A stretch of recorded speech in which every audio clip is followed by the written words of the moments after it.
तो आज की मूवी का नाम है वर्जिन टेरिटरी, जो 2007 में रिलीज हुई थी। इस मूवी का कॉन्सेप्ट बहुत ही अलग और यूनिक है, और अगर आपकी उम्र 18 साल से कम है तो इस मूवी को मत देखना। कहानी की शुरुआत में हमें एक चर्च दिखाया जाता है, जहां पर एक आदमी पेंटिंग कर रहा था। जब वो अपने पैसे लेने चर्च के पादरी के पास जाता है तो देखता है कि पादरी मर चुका था। अब वो समझ चुका था कि उसके पैसे अब नहीं मिलने वाले। तभी वो वहां साइड में पड़े कपड़े उठाता है और उन्हें पहनकर सोचता है कि मैं भी पादरी बनूंगा। इसके बाद सीन यहीं पर कट होता है और अगले सीन में हम एक आदमी को देखते हैं जो किसी से बच के भाग रहा था। उसका नाम लोरेंजो था। एक दूसरा आदमी उसका पीछा कर रहा था। लोरेंजो ने उसको फाइट में हरा दिया था, इसलिए वो उसके पीछे था, मगर लोरेंजो किसी तरह वहां से बच के भाग जाता है। इसके बाद हम एक लड़की को देखते हैं जो वहां के राजा की बेटी थी। वो अपने पिता की बीमारी से बहुत परेशान है।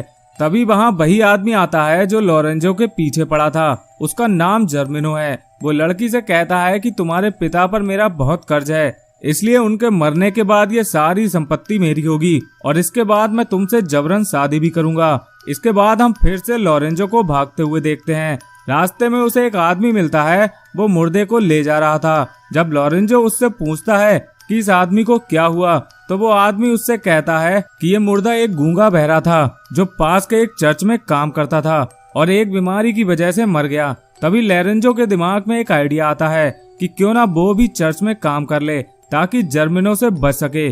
तभी हम जर्मिनो के कुछ आदमियों को लोरेंजो के पीछे आते हुए देखते हैं, मगर तभी लोरेंजो एक पेड़ पर चढ़ जाता है, जिसकी वजह से ये लोग उसे नहीं देख पाते और आगे निकल जाते हैं। लेकिन तभी अचानक से पेड़ की टहनी टूट जाती है और वो नीचे गिरकर बेहोश हो जाता है। इसके बाद कुछ नन आकर उसे उठाकर अपने चर्च में ले जाती हैं। ये नन लोरेंजो को देखकर बहुत उत्तेजित हो रही थी और सोच रही थी कि क्यों ना इसके साथ संबंध बनाया जाए। इसके बाद ये नन लोरेंजो को इधर उधर टच करने लगती हैं और उसे किस भी करने लगती हैं। लोरेंजो होश में आ चुका था, मगर वो जानबूझ के नहीं उठ रहा था क्योंकि उसे भी अब इन सब में मजा आने लगा था। तभी वहाँ एक और नन आती है। वो अपने साथियों से कहती है कि हमें अपने काम के लिए एक गूंगे बहरे आदमी की जरूरत है।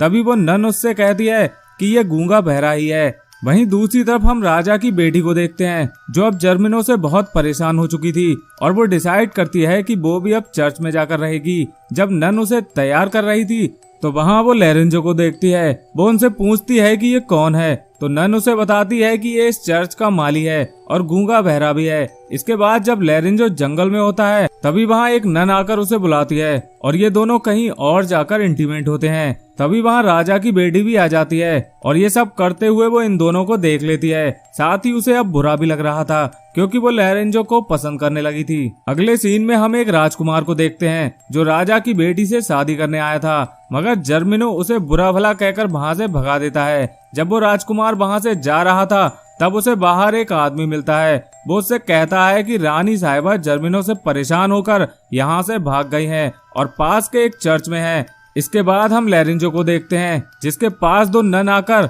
अपने कपड़े उतारने लगती हैं और संबंध बनाती हैं, मगर उधर राजा की बेटी इन सबसे बहुत परेशान थी। तभी वो एक प्लान बनाती है।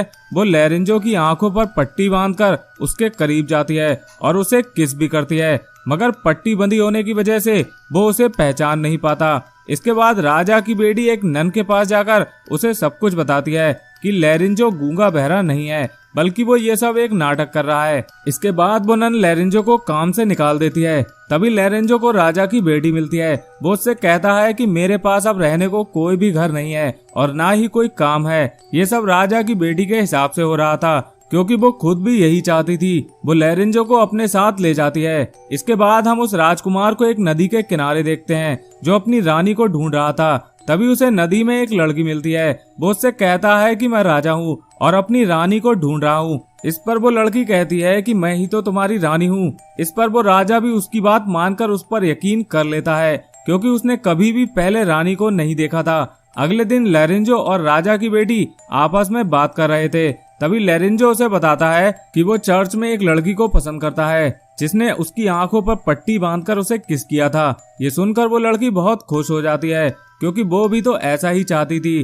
तभी लड़की उससे कहती है कि अगर वो उसे किस करे तो उसे पता चल जाएगा कि वो लड़की कौन है। लॉरेंजो बिल्कुल ऐसा ही करता है। जब ये दोनों किस कर रहे होते हैं तभी वहाँ जर्मिनो आ जाता है। लॉरेंजो और जर्मिनो की फाइट होती है, मगर इस बार जर्मिनो लॉरेंजो को हरा देता है और उसे काल कोठरी में डलवा देता है। अगले दिन राजा की बेटी जर्मिनो से कहती है कि वो उससे शादी करने को तैयार है, मगर उसे पहले लॉरेंजो को छोड़ना होगा। जर्मिनो इस बात को मान लेता है और शादी के लिए एक पादरी को बुलवाता है। ये पादरी वही था जो कहानी की शुरुआत में पेंटिंग कर रहा था और बाद में पादरी बन गया। राजा की बेटी उससे कहती है कि तुम किसी तरह शादी को आगे बढ़ाते रहो। पादरी जब जर्मिनो से कहता है कि ये शादी अभी नहीं हो सकती तो जर्मिनो उसकी गर्दन पर तलवार रख देता है। तभी वहाँ वो राजकुमार और लॉरेंजो आ जाते हैं और जर्मिनो और उसके साथियों से फाइट करते हैं। इसके बाद जर्मिनो एक कुएं में गिर जाता है और ऐसे उसकी मौत हो जाती है। तभी राजा की बेटी अपने चेहरे से नकाब हटाकर राजकुमार से कहती है कि मैं तुमसे शादी नहीं कर सकती, मगर राजकुमार उससे कहता है कि तुम वो नहीं हो जिसे मैं पसंद करता हूँ। तभी वहाँ वही लड़की आती है जो राजकुमार को नदी में मिली थी और इन दोनों की सेटिंग हो जाती है। वहीं दूसरी तरफ लॉरेंजो कहता है कि मैं उसी लड़की से शादी करूंगा जिसने मेरी आंखों पर पट्टी बांधी थी।